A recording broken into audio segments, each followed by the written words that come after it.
Nos deux invités sont en plateau pour cette dernière demi-heure du Grand Week-end pour Sport. le coup, ouais, attention. c'est du lourd. Laetitia Roux est avec nous. Bonjour Laetitia. Bonjour. Et Damien Castera. Bonjour Damien. Bonjour. Je vous ai présenté brièvement tout à l'heure. Laetitia Roux, l'un des plus grands noms du palmarès français. Ski alpinisme. Combien vous cumulez de médailles? J'ai arrêté les comptes. Hein. Je sais que vous avez passé la barre des 100. C'est ça Des très grandes cheminées. Oui, les médailles d'or, oui. 17 fois championne du monde de ski alpinisme. Voilà, dans toutes les disciplines, il y a plusieurs disciplines dans le ski alpinisme, hein, c'est ça? Le sprint. Voilà, ça part du sprint, ça peut aller jusqu'aux courses par équipe qui font 7 heures. Donc la palette est assez large, mais 5 grosses disciplines. Ouais. Et Damien Castera également, qui lui est un ancien surfeur professionnel. Enfin, en tout cas, voilà, vous avez quitté le circuit. Moi, j'ai arrêté les compétitions il y a quelques années. Ouais. Et désormais, vous parcourez le monde, aux côtés de Mathieu Crépel notamment, pour quelques jolis films que vous allez nous présenter dans quelques instants. Vous vous connaissiez ou pas du tout? Non, jamais rencontré, non. De nom, c'est un peu le même état d'esprit, quoi. Ouais. Mathieu, j'étais à l'école avec lui, mais... D'accord. Pour le coup, merci d'être descendu ou monté à Paris. C'est selon. Vous vous sentez bien? Ça va? Pas trop de dépaysement? Il y a moins de montagnes, il y a moins d'eau aussi, on va pas se le cacher. J'irai pas jusque-là. Non, là, très, très bien. Là, en mode visite pour une fois, c'est sympa de voir Paris sous un autre angle aussi, donc ça se passe bien. Damien, ça va? C'est toujours agréable de venir à Paris. Ouais. Oui, sans le soleil, quoi. C'est quand même assez riche. Quelques jours seulement. Bon, on va commencer avec vous, Laetitia, si vous le permettez. Je propose qu'on regarde une vidéo que vous avez d'abord publiée il y a un an, je crois, sur votre site et sur votre page Facebook, pour qu'on puisse se faire une idée de ce qu'est le ski alpinisme en règle générale. Un sport, il faut bien l'avouer, encore méconnu, voilà, confidentiel, on va dire méconnu plutôt. 3 minutes pour en prendre plein la vue, c'est parti.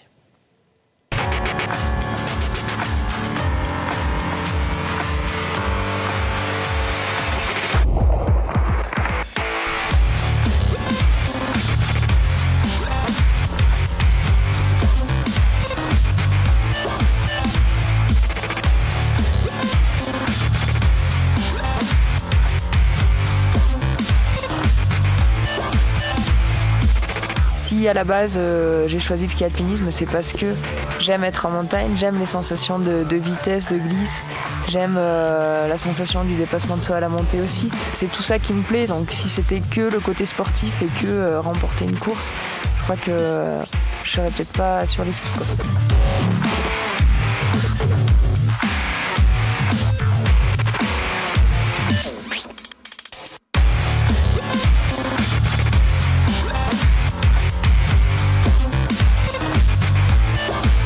Le ski alpi, c'est ma vie et si je m'implique autant, c'est aussi pour le côté purement sportif.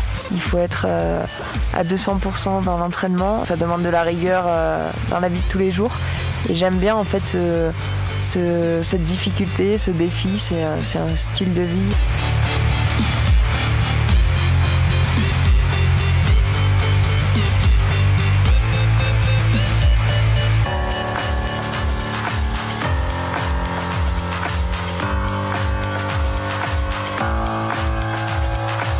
Ce qui fait la beauté du ski alpinisme, c'est avant tout le milieu dans lequel on pratique.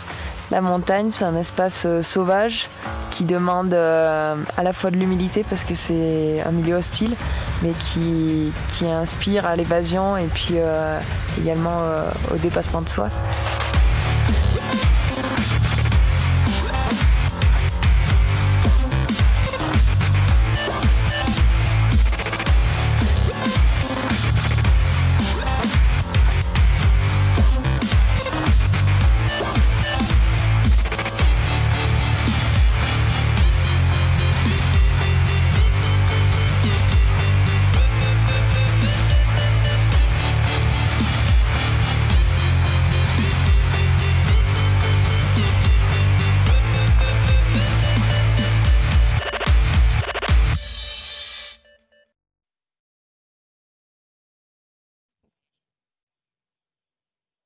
Et on le disait, hein, l'un des plus beaux palmarès du ski alpinisme, du sport français.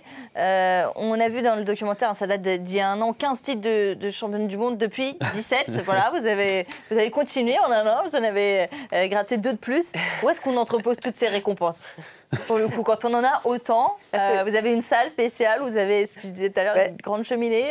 Oui, bah c'est un peu ça, oui. En fait, chez moi, ou en tout cas plutôt chez mes parents, parce qu'à l'époque, j'avais fait une petite salle de muscu perso.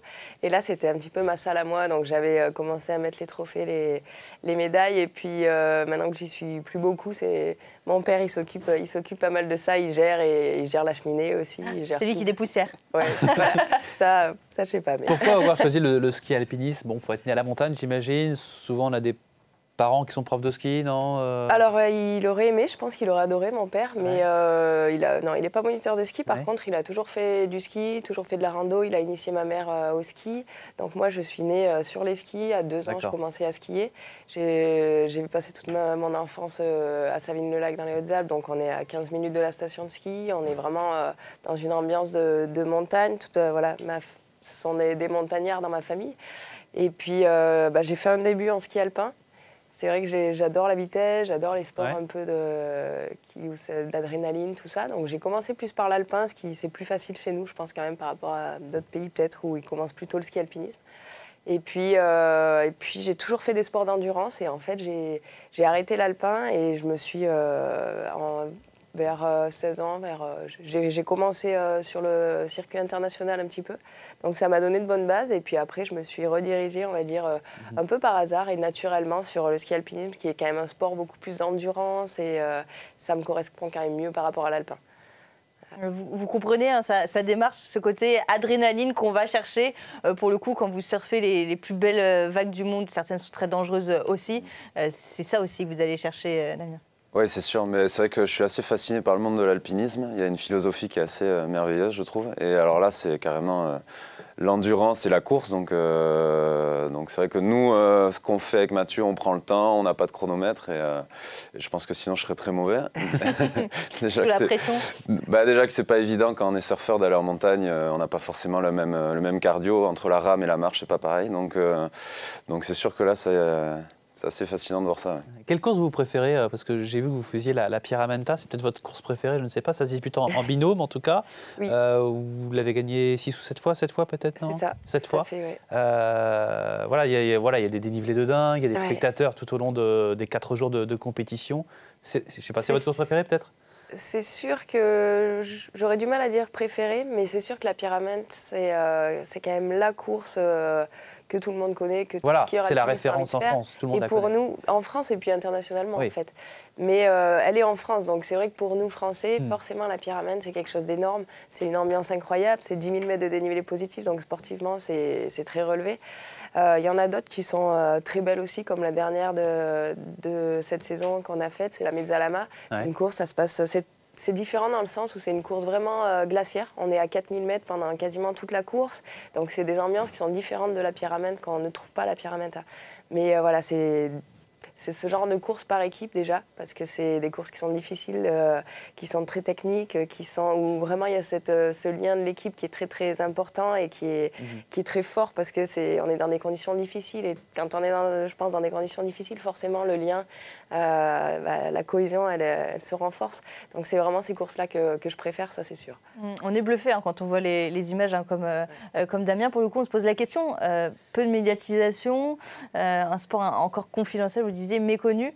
On arrive à vivre de cette passion?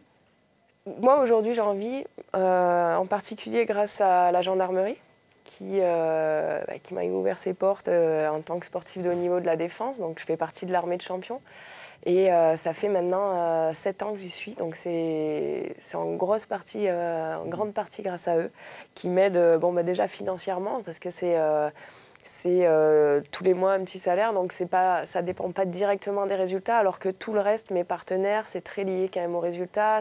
Donc c'est quelque chose qui est quand même difficile à gérer. Mais c'est sûr que ce soit par rapport aux primes de course, par rapport aux partenaires, c'est vraiment compliqué quand on n'a pas ce statut de haut niveau dans l'armée ou dans les douanes comme certains. C'est compliqué de vivre uniquement des partenaires aujourd'hui. Il n'y a pas beaucoup. Il faudrait en faire une discipline olympique pour donner un coup de boost. C'est possible, je ne sais pas, d'en faire. Tout à fait. Là, c'est une volonté.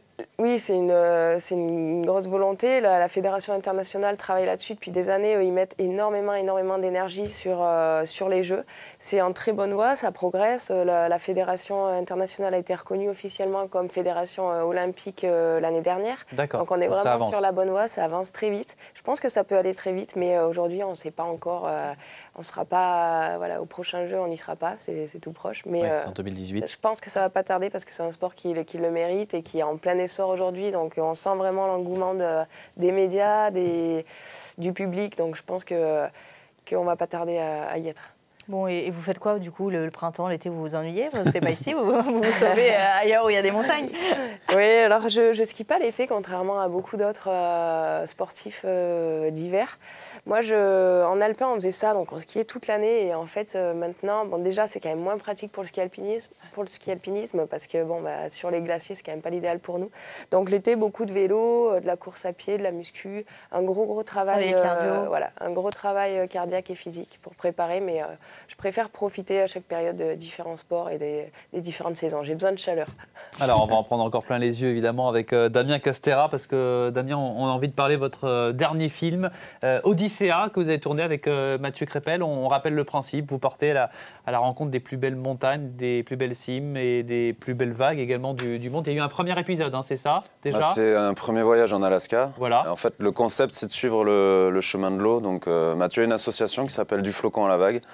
Et le but, c'est de partir du haut des sommets et d'arriver jusqu'à l'océan en suivant les gouttes d'eau et les flocons de neige. Donc, c'est surtout un partage d'expérience entre nous. C'est-à-dire qu'il n'y a pas de performance vraiment incroyable. Elle va rigoler en voyant les montagnes, d'ailleurs. Mais voilà, c'est plus le partage d'expérience. Et votre premier film est disponible sur Internet, en 3-4 épisodes sur YouTube. J'ai vu ça hier. Il y a des projections là. Voilà, du numéro 2, des Andes au Pacifique. On voit le trailer, le teaser de ce film, puis on en parle juste après.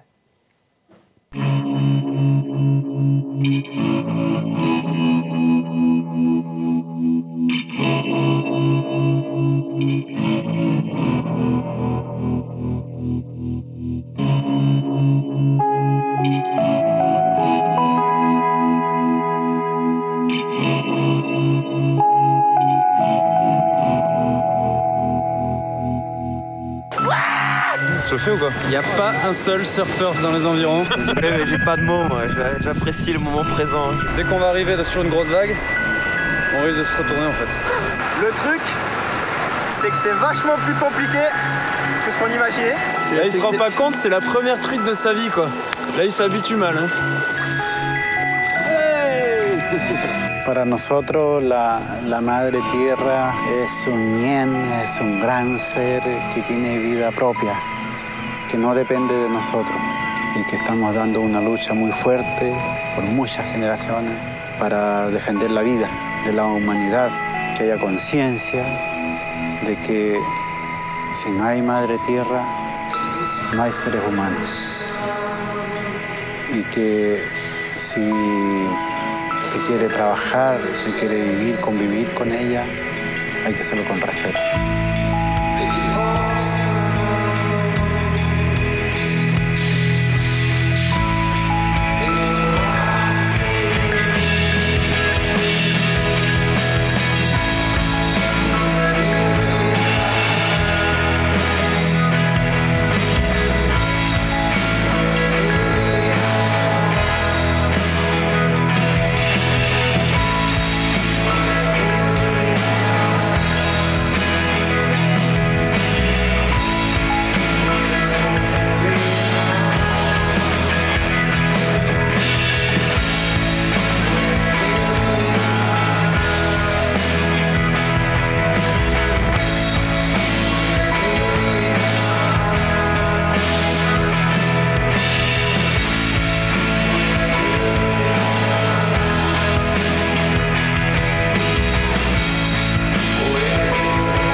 donne envie, ça fait rêver. On se dit que forcément sur ce plateau, on a envie de partir aussi. Je vous déteste, Damien. Vous en avez vu des choses. Deuxième film, en plus, il a été diffusé sur Ushuaïa TV, c'est ça? Ça, ouais. Disponible en téléchargement, peut-être désormais sur Internet aussi? Bientôt, courant juin. On n'a pas encore décidé sur quelle plateforme, mais on est en train de se concerter. Bon, moi j'ai passé ma soirée donc hier à mater sur Internet vos pleurer films, aussi, voilà, vos courts-métrages. J'ai vu Lost in Namibie notamment. Ça m'a bien fait mal, ça m'a foutu le cafard. C'est quoi votre prochaine destination? En fait, là, je reviens de 2 mois en Papouasie et j'aimerais bien repartir parce qu'il y a un potentiel assez fou. Donc ça change un peu du froid. Les dernières années, j'ai fait beaucoup de voyages dans le froid. J'aime bien ça, j'aime bien l'Alaska et ces pays-là.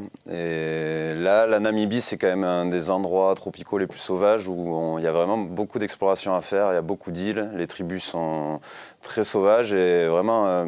il y a une espèce d'hospitalité qui est assez folle. Donc ça m'a beaucoup plu, j'aimerais repartir là-bas l'hiver prochain. Ouais. Vous avez des grandes valises? Oui, c'est ça, vous nous emmenez en fait, vous nous emmenez dans vos valises. Ça donne envie, Laetitia, pour le coup, il était subjugué par vos images du ski alpin. Là aussi, c'est des paysages incroyables. Moi, typiquement, c'est ce qui me fait rêver. Et peut-être encore plus aujourd'hui qu'après après 11 ans de carrière, ça me fait encore plus rêver de voyager. J'ai toujours aimé rencontrer d'autres cultures, d'autres pays. Et il n'y a pas un film de ce type en projet? C'est pas mal dans l'idée. Oui. Ouais. L'idée, c'est d'aller à la rencontre un petit peu dans tout le monde, de filles qui font du ski de randonnée, du ski alpinisme, pour voir un peu d'autres horizons et puis donner envie, booster un petit peu le sport au féminin. Donc c'est un peu dans cette voie-là. Damien, on voit les images en boucle évidemment de cette bande-annonce d'Odyssée des Andes au Pacifique. C'était quoi l'objectif de ce film également? Parce que c'est pas juste faire des belles images, etc. Avec un copain, avec Mathieu. J'imagine qu'il y avait une autre démarche. Il y a une démarche forcément de montrer que la Terre est belle et qu'elle est fragile. Donc le concept du flocon à la vague, en fait, permet de montrer que les différents environnements sont interdépendants, que tout ce qui se passe en montagne se retrouve et se répercute dans les rivières et à l'océan. Donc tout est connecté. C'est vraiment pour montrer la continuité et puis forcément il y a un message assez fort avec les gens qu'on rencontre. Donc on n'a pas le temps, 52 minutes de trop s'enfoncer dans les problématiques. Combien de jours de tournage du coup pour 52 minutes comme ça, celui-là on l'a fait vraiment le plus vite possible en 4 semaines, un peu plus de 4 semaines. 4 semaines, l'expédition est assez longue à faire. En Alaska, on avait mis entre 5 et 6 semaines. Mais du coup, vous essayez de caler en amont des choses ou c'est vraiment ce que vous trouvez aussi sur place? On prépare vos relations avec la population locale. On prépare, on sait à peu près dans quelle zone on va, donc on essaye de voir.